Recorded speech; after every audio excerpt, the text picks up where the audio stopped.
The People Not Titles podcast is brought to you by Land Trust Title Services, your partners for results.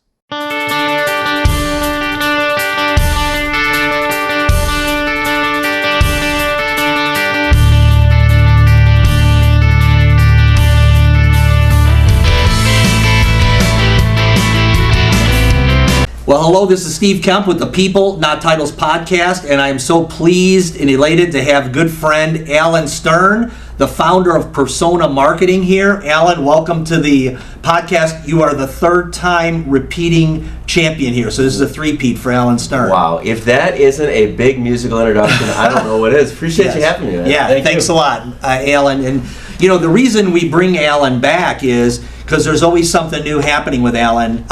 When we first met Alan transitioned from, he told his story about going from DJ to automobile sales. Sorry, how old were you at that time?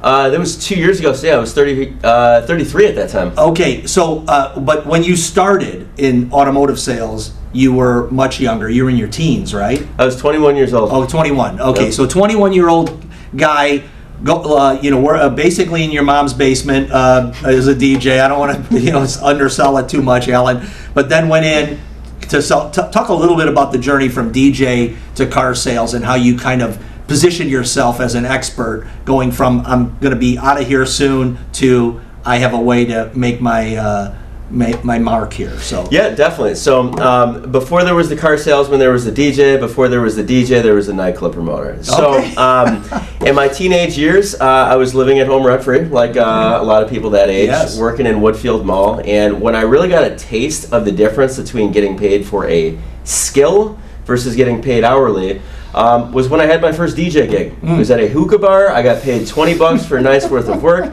and I didn't realize it, but $20 for 5 hours of work is a little below minimum wage. yeah. But it charged my batteries, and I was like, you know what? I'd love to do more of this, and it forever changed my relationship with how I make my money. Started a DJ company out of accident.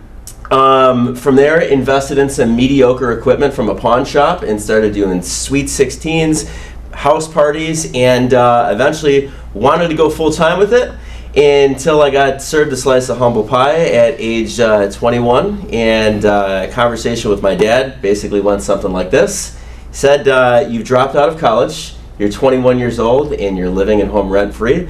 So you got about a week to get a full-time job, otherwise you're going to find a new place to live. And I found myself in the car business. Okay, so I'm fascinated with the DJ gig at the hookah. I'd love to see the playlist at the hookah bar.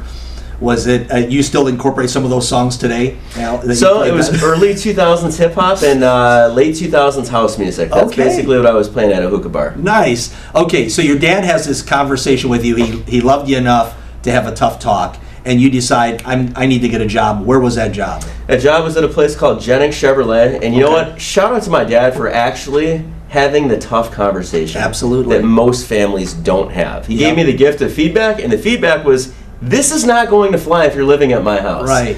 Found out about this place called Jennings Chevrolet that was hiring in Glenview. I thought it would come easy because I grew up playing Gran Turismo, which is a racing video game, and I had some sales experience from working at the mall. Turns out I sucked so bad at this job. I was almost fired multiple times within the first few months. And again, got the gift of real feedback, figuring out what doesn't work, and course correcting accordingly, and eventually got good enough at it. So Alan, so first off, I think the reason your dad had a tough talk is because he probably saw you had a lot more to give, and so he challenged you and you responded well. Did you solicit the feedback from your manager at the automobile dealership? I did. Okay. You know he came and had to talk with you. Well, there was a little bit. You know what? It was, let's just call it a 4 to 6 month journey of humiliation, where I was talking to literally everybody that I could, and I was closing like nothing. Okay. So there comes a point where there's no words that really need to be said. Right. You're just not very good at this. You both acknowledged you sucked. Exactly. It got to a point where the humiliation continued, and they said, you know what, here's what we're going to do.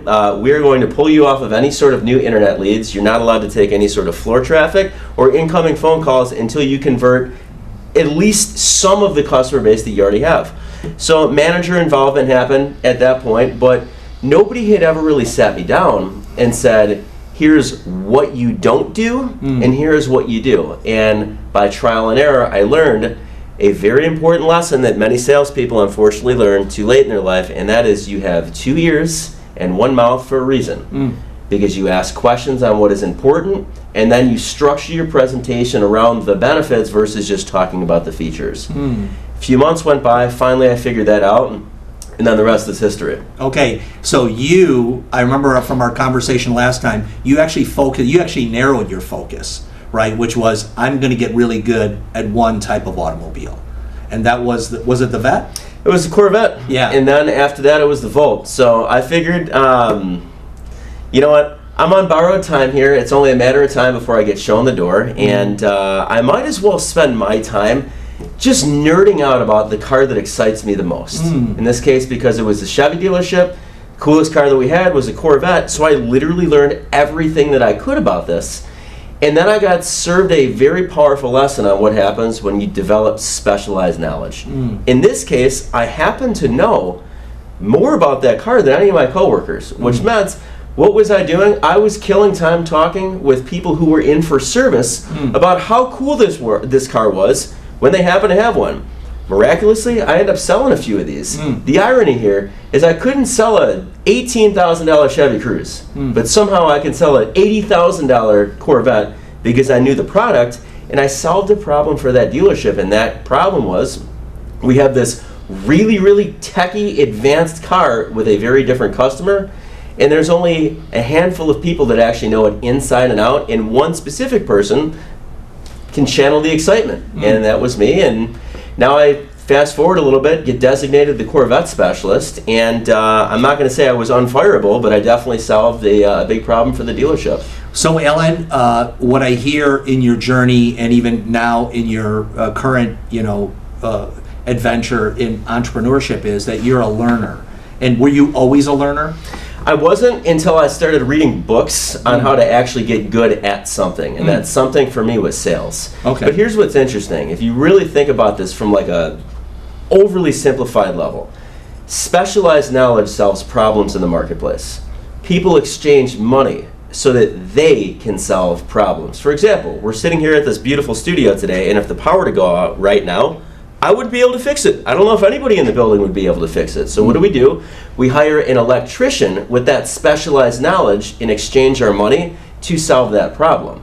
So when you get really, really good at a skill set and you give it to the market, you literally get paid to solve a problem. And what that looks like in the car business is you are working on a commission-only basis, building rapport with somebody in hopes to maybe move a very expensive product. Not everybody can do that, hence why you get paid a commission for solving that problem. So Alan, okay, you mentioned sales books. There's a lot of salespeople that watch our podcast. If you had 30 seconds in an elevator with a salesperson, you had to give them the recommendation for 2 books, what would it be? Number 1, Building a Story Brand by Donald Miller. Okay. One of the best books that I've ever read I've never in my heard of entire it, so life. I'll have to check it out. So it's not about Building a telling. story brand. Yep, it's not about telling your story. It's about inviting somebody into a story of how their life is different by solving the problem that your business solves. I love it. And now, Alan, and so at one point you got so good at car sales, and you became. Then you went to Lexus, right? And you really leveraged that to build a great career there. And then you decided this is not enough.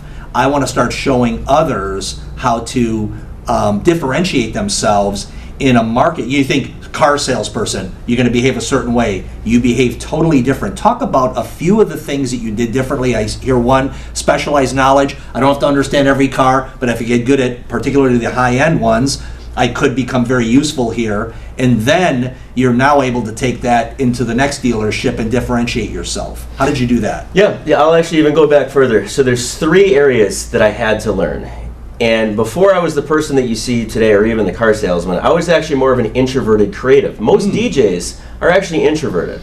I spent my time getting really, really good, again, at a skill. And in that case, that skill was mixing, beat matching, and scratching. And I told myself, I literally convinced myself that I'm going to spend my time getting so good at DJing that when somebody hears me, they're going to say, oh my God, I have to book this guy. The problem, nobody ever heard me because I didn't know how to market myself. Fast forward, I get into the car business, had a lousy start, as I just mentioned, and then I got good at selling, and I moved over to the luxury world, and I got served another lesson, and that is you can be great at sales, but it will do you no good unless you learn how to market and create opportunities for you to sell. You got no one to talk to. You can have the best scripting in the world. You can have the best listening skills in the world. No one's hearing you. Yep, you can. Let's use a baseball analogy. You can bat 1,000. You can crush every single ball out of the park as soon as you swing the bat, but what happens if nobody throws a ball? So from there, I started reading books on marketing, lead generation, sales funnels, positioning, messaging, all of the things that most salespeople don't usually spend their time learning because I was forced to. If you really think about it, the dealership that I was at in Glenview, and it was a Chevy dealership.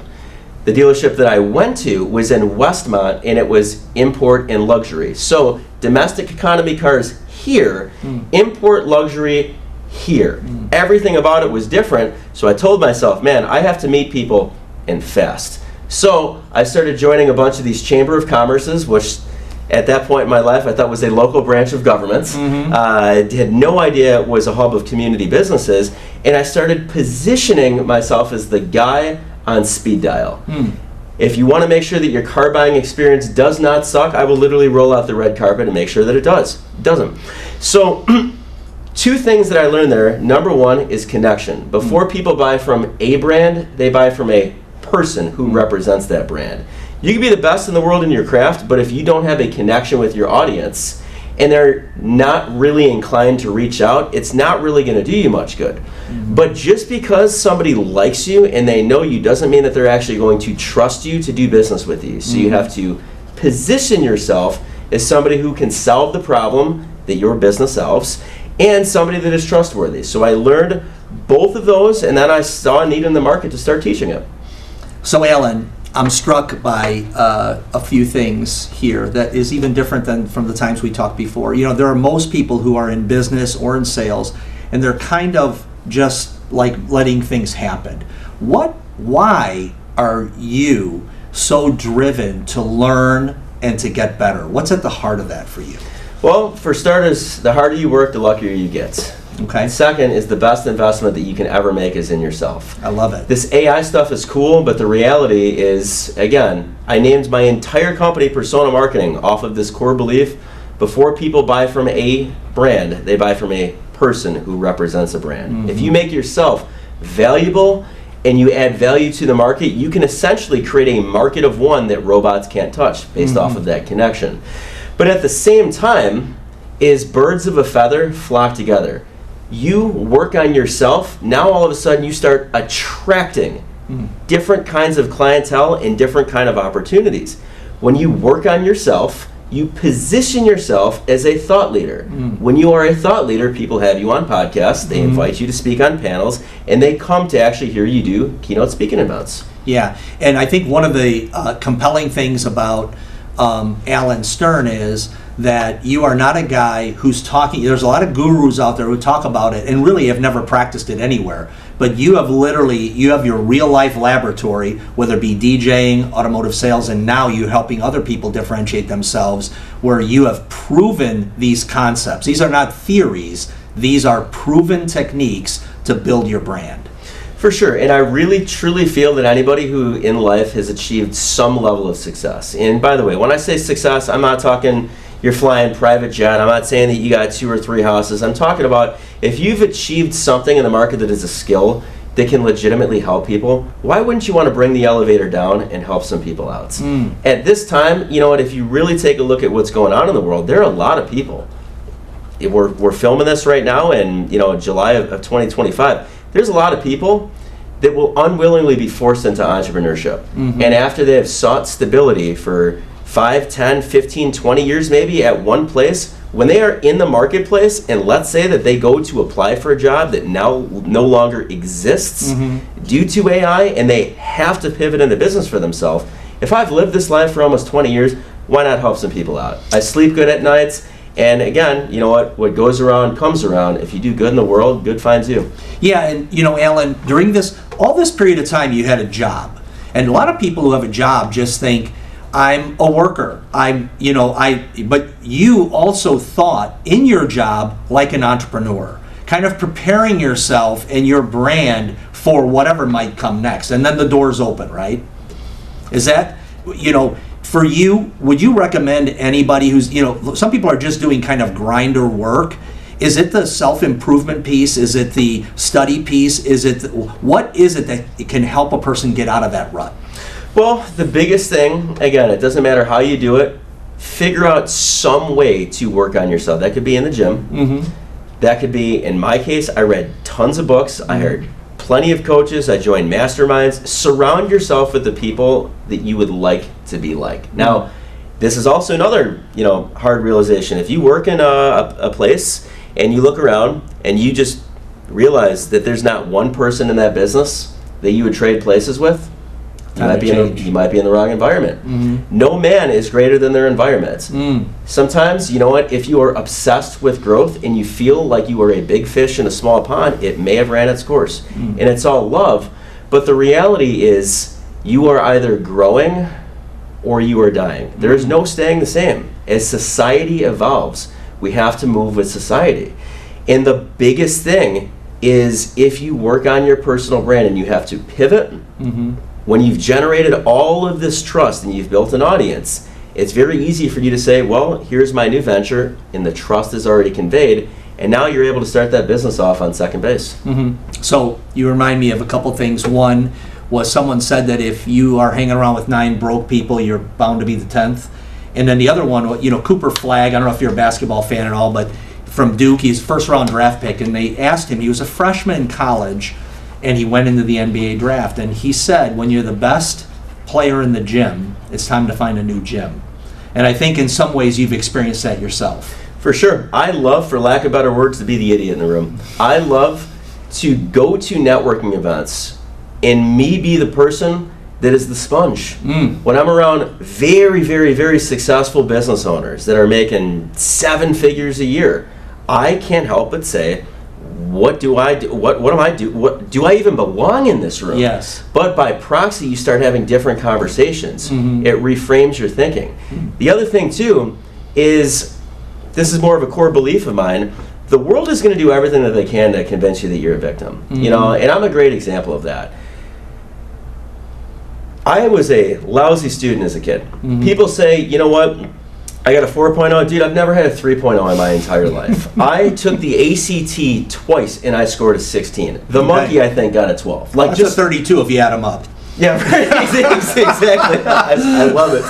So if you look at it, I was diagnosed with ADHD, severe ADHD, as a kid, and I always thought that there was something that was wrong with me. But what I found is I was just in the wrong environment. You know what? ADHD and a short attention span is a gift in the right environment, because if you are a DJ and you are controlling the music and it is your job to keep everybody on the dance floor, and now all of a sudden you have a short attention span, it is a blessing when you change the song every 45 seconds to a minute. It creates the momentum. If I'm doing a speech in front of 100, 150 people, man, I am hyper-analyzing the audience. I'm looking at the body language. Am I losing someone? Am I losing somebody? That is a skill. Yes. If your brain happens to work, it's an absolute gift. And there's this book that I'm reading by a guy named Peter Shankman, who's probably the biggest name in this space.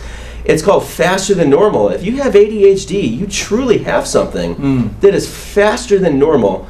It comes with its, set of consequences if you don't manage it, but it's truly a blessing. And if I had bought into that narrative that I was less than, man, my life would be very different.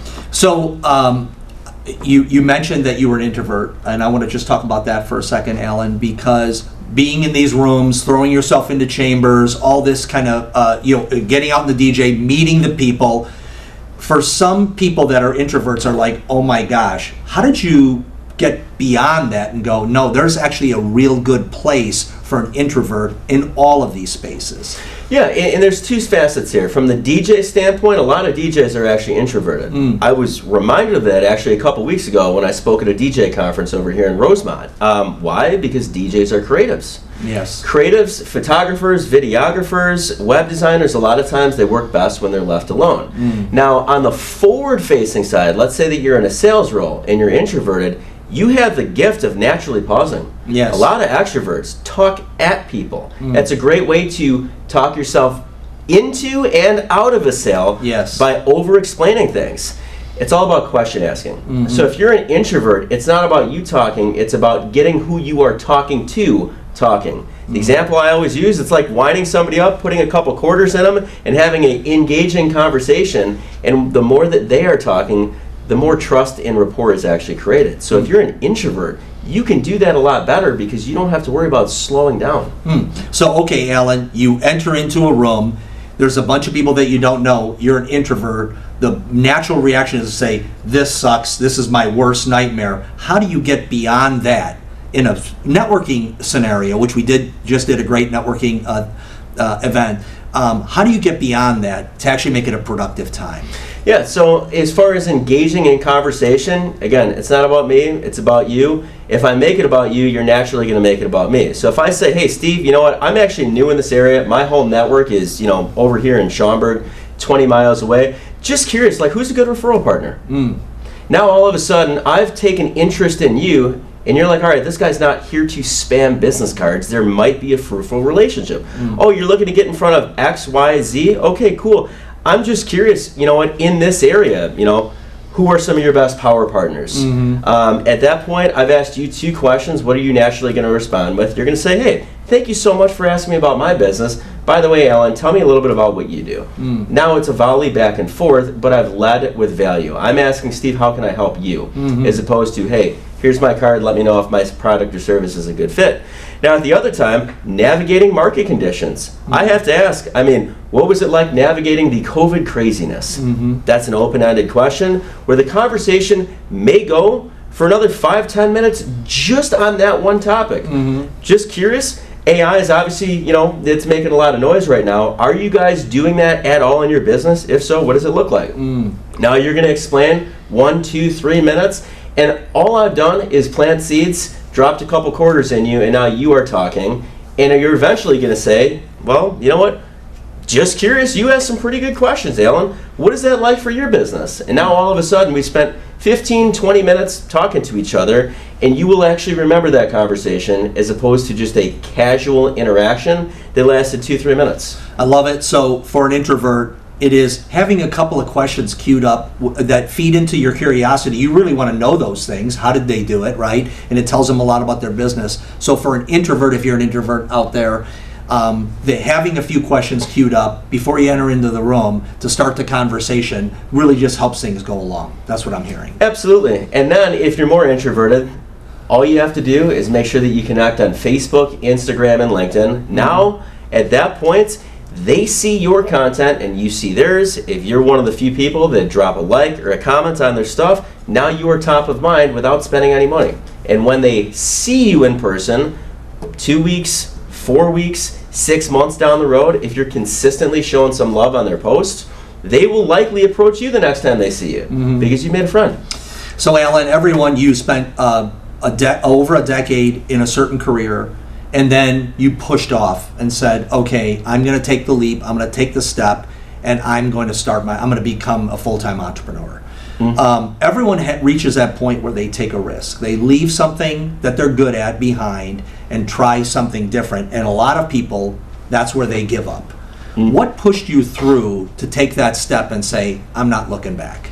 Well, yeah, there are a couple things. For starters, the best thing that you can do is you can build an audience first. Before you launch something, you have to have an audience. You can have the best product or service in the world, but I can't buy from you unless I know that you exist. In my case, you know what? I positioned, again, key word here, I positioned myself as the trusted resource on speed dial for one of the least trusted industries in the entire world. To the word car salesman and trust usually go in the same sentence, let's be honest. Yeah. So I had positioned that, and I had built, a several thousand person following across multiple social media platforms. And at that point I said, you know what? I'm in my mid-30s. Now is the time to do it. I've built the relationship, and as a result, I think even if we go backwards financially for 1 or 2 years, this thing will really, really take off because of the way that the market's headed. And the way that the market is headed, as of right now, we talked about AI earlier, this AI stuff is cool, but all it's going to do is make the personal connection that much more valuable. So I saw an opportunity in the marketplace. The other thing, though, is you do what charges the soul. I'm not saying I hated selling cars, because that's definitely not the case, but how you make your money is every bit as important to how much money you make. I have had I call it a luxury, because it really is, I've had the luxury of meeting so many people that make a crazy paycheck every month. I've seen people make what most people make in 1 year in 1 month, and outside of the finances, everything about them is miserable. And then I said, there's no way I want to be like that person. I've also had the luxury of going to a lot of high-level masterminds and seeing some of the big players at that point in the car business. And I said, outside of the paycheck and the career, would I swap places with this person? The answer was no. So again, it doesn't make these guys bad people. It just says, you know what, that is great, just not for me. Now, when you find something that charges your batteries, and this is why I'm going to go back to ADHD for a second. If you have ADHD, there's a good chance that you have an addictive personality. When you have an addictive personality, you have the ability to nerd out over something for an extended period of time. Hey, thanks for listening to the People, Not Titles podcast. We are brought to you by our great sponsors, Land Trust Title Services, your partners for an results. Extended period of time. When you nerd out, what do? You develop a skill. When you have a skill, skills solve problems in the marketplace. So if you pack your calendar doing things with that skill that you can turn into a business, it doesn't feel like work. All of a sudden you look up and you're like, wow, I have worked 10, 12, 13 hours today. I probably should eat something. But this is great. And I'm energized. Yeah. So at that point, when it charges the soul, that's when you know it's time to actually do more of it and turn it into a business. That's great. And there's something about being self-aware and not just being unconscious through life, like you said, the victim. So I also am understanding something about your journey, which is this. You went from broad sales, maybe an entrepreneurship in being a DJ, to narrowing and narrowing and narrowing to now the point where you are hyper-focused on branding, on personal branding, and leveraging tools to elevate the brand. Was that in a nutshell persona marketing? Absolutely, because the riches are in the niches. If we try to talk to everybody, that's the fastest way to get ignored, because our message resonates with nobody. Best example that I use is the one Greek restaurant that has 100 things on the menu and none of them are good. There's no identity. Plenty of those. Yeah. So when you shotgun your messaging like that, you don't really talk to anybody specific. The goal of good marketing is for your prospect to see it and them internally say, "Wow, that's me." So if you want them to say, "That's me," you have to ask yourself, who are they? And when you get really, really good at dialing in a specific message, you become a lot more easy to refer, you solve a problem in the marketplace, and you can create a message that actually lands. So speaking of the message that lands, Alan, I first saw you and met you at, I believe it was a Bring the Heat conference, and you were speaking to agents, and you were helping agents with this heat concept, humor. Why don't you go through heat real quick? Definitely. Humor, education, adding value, and trust. You mix all four of those into your marketing strategy, people will naturally warm up to you over time. And so we have a lot of real estate agents that watch our podcast. Let's talk just a little about what an agent can do with your tools to differentiate themselves from the rest of the noise out there in the marketplace. Yeah, absolutely. So again, to really back this up, most marketing agencies, they're not excited to work with the solopreneur. They'd rather work with the entire team to take control over ad spend and full branding, which means if you're a commission-only salesperson like an agent, you just have to learn how to do this stuff yourself. Most people don't have a background in graphic design or marketing, so it's like, where do you start? Because of AI now, it's never been easier for you to get ideas. You literally ask the machine for ideas, and then I teach the very basic graphic design skills so you can do it yourself and fast. So easy things to do, and again, unpacking heats, it's all about two things, connection and positioning. Humor, education, adding value, trust, that's the heat method. The humor is about creating a connection. It's not about being funny. We live in a time right now where most people are busy and stressed out. So the science here is when you make somebody laugh, they tend to remember Yeah. that which made them laugh. And in this Absolutely. case, that's you. On the psychology side, when somebody laughs, there's 3 hormones that are released. Number 1, dopamine. Dopamine is known as the feel-good hormone. It's not what you say, it's not even how you say it, it's how your audience feels. The second, though, oxytocin, it's the trust hormone. We do business with those who we know, like, and trust. So if somebody feels good and they trust you, you're in good shape. The third, cortisol is actually lowered. So it's not about being funny, it's about creating a connection so that they are receptive to the rest. Education, we exchange money to solve problems. If we educate our audience on how we can help them, we're out of the salesperson category and we are into the resource category. When you're a resource, people want to pick your brain. When they pick your brain, you've just now generated a lead, but you've done so by being able to solve a problem. Adding value, this is how you literally get everybody talking about you. It's not even what you say in a business standpoint, it's the value that you add to your network. Why?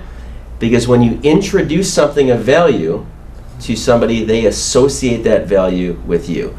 If you are an agent and you're watching this and you like this concept that we are talking about, and you're like, wow, this Alan Stern guy had some good stuff to say, what is going to happen? You're going to say, I found out about them through the People Not Titles podcast. Now you got free advertising. Absolutely. So when you do that with do-it-yourself hacks, credit card rewards, restaurant, vacation ideas, documentaries, music, craft beer, whatever it is, you've added all of these different facets of value to somebody. They can't keep your name out of your mouth. Free value leads to trust, and we back everything up with social proof, and now every one of those pillars are checked off. Somebody has everything that they need to know to make an instinctual and a logical decision on if they should do business with you. Alan, I love it. All of those things I think are most people would look at this and go, oh my gosh, there's so much to do. But when a person starts working on themselves in this HEAT method, from the time they begin to the time that they start to get noticed, most people think it could take years, but it actually can happen very quickly, right, with simple tools. You may get instant traction, you won't get instant trust though. Okay. Trust is not built over time. As much as I would love to, I can't just wave a magic wand and make somebody trust me. 100%. Like it just takes doesn't time. work. It takes time. But if you want to talk about something that you can do right now, you can go on Google and type in a picture of a burning dumpster fire, which is an analogy for something that's really bad that happened. Yes. You can upload it to a website called imageflip.com, imgflip.com. It's free. You literally upload the image and you type in how it feels when you sell your home below market value, and now that dumpster fire just turned into an advertisement. That's the power of memes. Free, you can do that right now, 2 minutes or less, even if you're bad. Education, take your picture, your headshot, upload it to Canva, and take a insightful little rule of thumb tidbit, put it over a picture of you, cool, you've branded yourself as a trusted resource. Take a text-only review from Google, from Yelp, from wherever, bring it to Canva, turn it into a graphic, post it on social media, 2 minutes or less. Now all of a sudden you've branded yourself as the trusted resource, and you've built your business without bragging by using somebody else's endorsement. Free, 2 minutes or less. All that you really need is a free account on Canva and a free account on ChatGPT to do all of this stuff. Yeah, let's talk about ChatGPT, because I was struck by your coaching on the prompts in terms of problem solving and the problems you solve. Let's talk a little bit about that, how you leverage ChatGPT with smart prompts to be able to position yourself in the market. Yeah, so ChatGPT, Google Gemini, Claude, Perplexity, Copilot, all of these AI tools, they're similar, but the difference between something like a Google search and this, Google gives you suggestions, these give you answers. So you can have dialogue or chat with it, and you can kind of use it as your thinking partner or your business consultant. So let's say that you wanted to narrow down a target market. For starters, these are only as good as what you tell it to do. Yes. So if you give it a lame generic prompt, it will give you a lame generic answer. The beauty of this is you can literally ask it what you should ask it to get the best response. It's kind of underwhelming here. But let's say that I wanted to nail down a target market for a realtor. Yes. I can type in, what are 5 problems that would cause someone to consider listing their home for sale in Illinois in 2025? The problem is what actually makes the phone ring, because problems cause situations. Situations are what actually create opportunities to sell. For example, this is a live podcast. If I woke up today and my car didn't start, I have a problem on my hand, but I also have a situation, and that is I need to be somewhere. So who gets the sale? Uber. So problem, situation, opportunity to sell. On the subject of dialogue, though, once I have a problem that makes the phone ring, I can now follow that prompt up and say, give me an audience that is most likely to experience each of the problems that are listed above. And now I have a problem that makes the phone ring and an audience that is most likely to experience it. Why is that important? Because if we went to a networking event and I was a realtor and you said, Alan, who's a good referral for you? And I said, well, I don't know, Steve. Anybody who's looking to buy or sell, you think of nobody. But if I say, I'm looking to get in front of retirees on a fixed income who experience the problem of high cost of home maintenance repairs, somebody might come to mind. And then I can take all of that data and feed it back to ChatGPT and turn it into an article using something called the APE format. APE stands for Audience, Problem, Explanation. So I can feed it a prompt that looks like this. Create an article to an audience of retirees on a fixed income who experience the problem of high cost of home maintenance repairs, explaining why now is the best time to list your home for sale. And now I have copy that converts, and all I did was ask the machine a few things. And I could have a lead magnet then, You could have a lead magnet. Because now I'm talking to people, I'm saying, hey, I'm this and that, and I'll give you this free article that I've written about whatever. Yeah, and guess what? You can follow that up and say, give me a lead magnet that would work for this article. Yes. You literally ask it what you should ask it, and now all of a sudden it can do that for you. And then at the end of that article, I could say, hey, if this applies to you, and you're like, what should I do in this situation? Well, I put together this nice little guide for you. Let me know where to send it. And now somebody has raised their hand, and they have identified themselves as somebody who might be a prospect. Okay, let's talk about persona marketing and the various tools that you have that someone can engage with you, Alan. I want to say this because I believe that you can really help folks. Talk about the various ways people can engage with persona marketing, whether it be the course, you have a course, and then you have the microsites, things like that. Let's talk about that real quick so that people know, okay, this sounds like a lot of information. How can I really dial it in and be organized in my effort to elevate my brand? Yeah, definitely. Let's start with the freebies. Okay. If you're like, hey, I want more information on this, I would love to see a live workshop. Literally go to dropsomeheat.com. Spelled exactly how it sounds. It's a full hour on the heat method and how you can market yourself without spending any money. If you're like, I don't have an hour, I just want a quick read, go to getallansbook.com. It's a quick, easy read on how you can dominate the newsfeed without spending a dime. Now, for the people that are like, all right, forget the free stuff, what does actually working with you look like? I put together an AI marketing crash course where in 3 one-hour modules, you will learn how to make ChatGPT the best employee that's not on payroll with everything that I just mentioned, plus done with you strategies on the heat method from memes to Canva to testimonial graphics, all of that's right there. Now, on the subject of microsites, have I actually told you what those are in the past, or is this like your first time hearing me explain those? I've heard you touch on them, but I'd love a further explanation. Yeah, so let me paint a contrast. Here's what most salespeople don't need, is they don't need to go out and spend $4 to $6 grand on a full-blown website that has a whole bunch of stuff on it that nobody's going to read. Right. So that's one extreme over here. But on the other hand, they need something that's more elaborate than a basic digital business card. Something like a link tree, a dot, wave, hi, hello. All of these are great platforms. However, you're very limited here and it's overkill here. I bridge that gap with a sleek one-pager called a microsite. So for the person who's like, hey, I want like the Rolls Royce of digital business cards that's like a mobile sales brochure that people can interact with and that has a QR code, that's what a microsite is.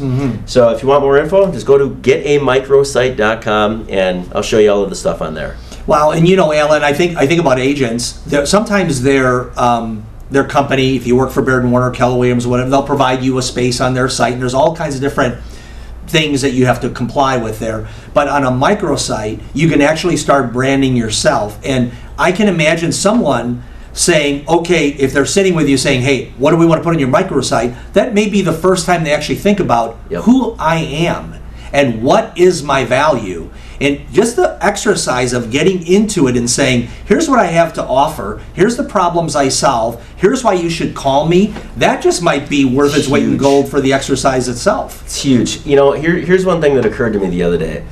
Everybody has a personal brand. Most people just don't realize it. And it's very, very easy for you to define it. All you have to do is really ask yourself 2 questions. Number 1, who do I want to be known as? Pick a couple adjectives that you would like somebody to describe you, assuming you're not in the room. Funny, charismatic, trustworthy, smart, innovative, whatever it is. There's no wrong way, there's no right way, just do it. I promise you this will help you out a lot. So once you figure out who you want to be known as, the next thing, what do you want to be known for? What problem do you want to be known for solving in the marketplace? Do you want to be known as somebody who teaches unconventional tactics that are not taught in schools? Effective do-it-yourself hacks in 2 minutes or less, like me? What do you want to be known for? And then at that point, what you're really doing is you are creating your own narrative. You are controlling how the public perceives you. How do you do that? You do that through content. That could be blogs, talking head videos, that could be podcasts like this. There's endless amounts of way to do it. That's why it's called social media. You are broadcasting to the world how you should be perceived. And if you don't define your own narrative, you're living in very dangerous territory, because somebody else might do it for you, and it might not be the version of yourself that's accurate. The example that I always use is, let's say that somehow you ended up on the 6 o'clock news tonight and they put a hit piece out on you, and it was all fake. Everything about it was false. First off, it's defamation, but that's a whole different thing. Would your social media presence actually be able to do the talking for you, where anybody who knows you could take a look at it, scan it, and piece together and say, you know what, that's wrong over here. Here's the real Steve. He volunteers in the community. He does this. He's a contributing member of society. He talks about this. He's doing good in the world. Would people be able to piece that together based off of your social media presence? And if the answer is no, congratulations. You are just like the majority of the world. And this is the dangerous territory that most people are living in. You know, Alan, I think about 2 things when I think about the journey that you're talking about for everyone. And it is, one thing is what are you offering? But another thing is who you're becoming while you're making your offering. And I see what you've become is a full-fledged entrepreneur. And so some of these people, you know, some of the folks out there are thinking about the microsite and saying, man, a lot of this, I'm not there yet. It's more aspirational, than actual. So it's okay to be aspirational, right? On these microsites. It is. And here's the other thing, is you just have to get started somewhere. You have to get started somewhere. If you would have told me I would have left a very successful career selling cars to literally jump off of a cliff and build a parachute on the way down and be a full-time speaker and a marketing consultant and a microsite designer, and all these other things. If you would have told me that 4 years ago, I would have laughed at you. But the thing is, if you listen to the market, it will guide you. The market told me, hey, there is a massive amount of people that are too small for agencies to work with. And because AI is becoming so powerful, it's actually never been easier for you to just teach somebody how to do this themselves. And when the whole market is selling done for you, if I could be the guy that says, here's how you do it yourself so that you can understand it, what am I doing? I'm actually developing somebody. When I'm developing somebody and they're becoming a better person and more efficient, that's cooler than any car I could sell. Yeah, I think getting started somewhere is really important, because I remember our first conversation, I don't think microsites was even in the equation for you. Several of the initiatives that you've taken have been after you've taken the first step. So I think it's really important for people to understand you don't need to know the end of the road before you get walking on it. Is that right? Absolutely. You can't learn how to drive on a parked car. Sometimes you just have to start walking and figure out, is this the right direction or is this not? And you won't know those answers. You just listen to the market. You do it and you say, hey, should we keep going in this direction or should we move over here? So Alan, when you look at the next 5 years for your business, can you already see the next thing that you want to be doing? Maybe not 5 years down the road, but maybe is there other elements that you're looking to add over the course of the next year or so? Yeah, so here's the good news. Is since we last talked, it's been a little bit less than a year. There's been massive developments. Absolutely. I only had one talk last time that we met. At Wow. this point, I have a full 4-part workshop series, and I've already completed, actually 4 rounds of this with different clients. So there's a huge emphasis right now on speaking. Mm-hmm. AI is never going to be able to take a speaker's job. Absolutely. It's not. You will always need an entertainer. You will always need a guide, an expert, somebody to teach. Human being in the flesh. You will always need that. Now, what I love about that, public speaking is one of the biggest fears on planet Earth. Mm-hmm. So by default, there's not a lot of people that want to go into it. Mm-hmm. So if you have a skill, you can explain it and teach it to the world. Why not swing for the fences and go and speak at some conferences? Proud to say I will have spoken at 3 different conferences as of right now. Already done 2 of them. Congratulations. Thank you. Really appreciate it. The biggest one's coming up at the end of October, Chicago Build at McCormick Place. Nice. That draws about 20 to 30,000 people over 2 days. So we're moving in the right direction. As far as microsites, just got the brochure printed, hired a designer. So for the more advanced builds, when we did the last one, I had maybe had 5 to 6 of them in my portfolio. Now we're over 40. And I've done 3 huge team build-outs with 7 or more employees. Wow. So we're moving there. But the biggest thing is when we talk about what it will look like in the future because of AI, nobody has the answer. Because things truly, if you think about it, have never moved this fast in the history of the world. They'll also never move this slow again. Should we be afraid of that, Alan, in terms of AI? A lot of people are like, AI, I'm going to stay away from it. I'm not of that ilk. I really believe that AI will help a great human be better and even elevate that. Or you could do a lot of bad with AI. It's just a powerful tool, isn't it? Yeah, I think 2 things can be true at the same time. Number one, here's my view. It's not you against the machine. It's you harnessing the power of the machine to do things that you couldn't do before. It's truly the best employee that's not on payroll. It could work 24 hours a day, and all you need is a free account, and you tell it what to do. Now, how do you compete with that? You have to have a connection with your audience, because now it's not just outspeeding people. As far as the writing and the content creation, it's actually outskilling people.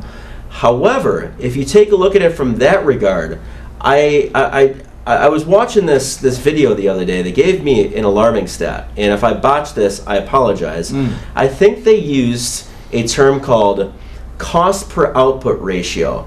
Basically, AI every 3.3 months is doubling in productivity. Now, we're filming this in July of 2025, which means by the end, in 1 year from today, it will have been a little over 12 times what it is right now.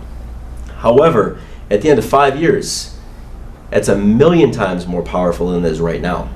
That's where things get scary. Right now, all we have is software. Where things get crazy, though, is when software meets hardware. That's coming. Right now, it still needs a human to tell it what to do. When that changes and it thinks for itself, everything really gets dicey. So I've already started saying please and thank you to ChatGPT. Oh, wow, so have I. Yeah, that's great.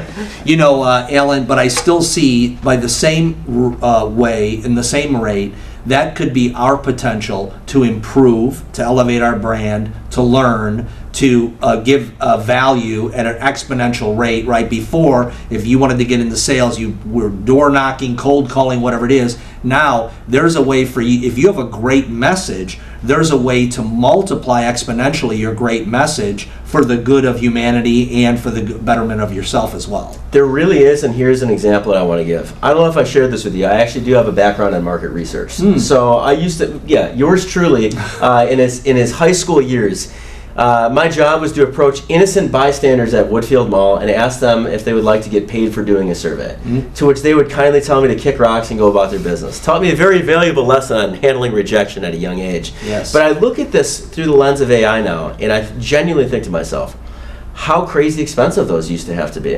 If I was a company and I wanted to conduct a market research study. For starters, I would have to donate the product.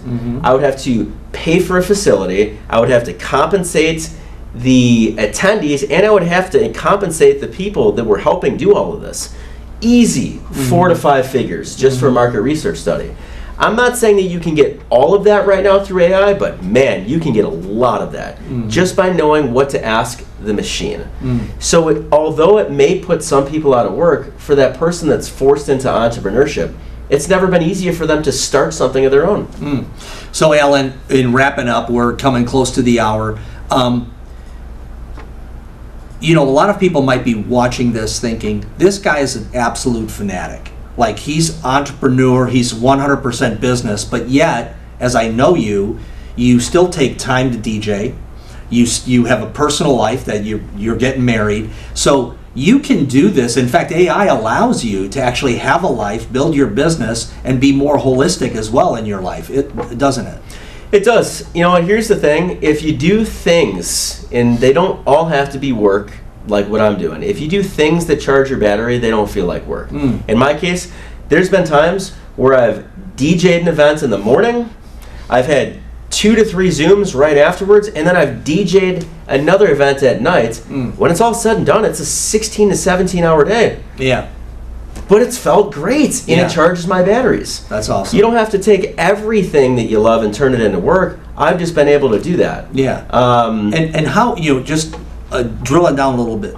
How do you get to that point of passion? Is it self-awareness? Is it just being, is it really being present to say, hey, do I feel good about this? I mean, how often are you asking yourself that to make sure you're on the right path in that way? Well, 2 questions. Number one is, two responses. The first is the actual question that you asked me. How do you do that?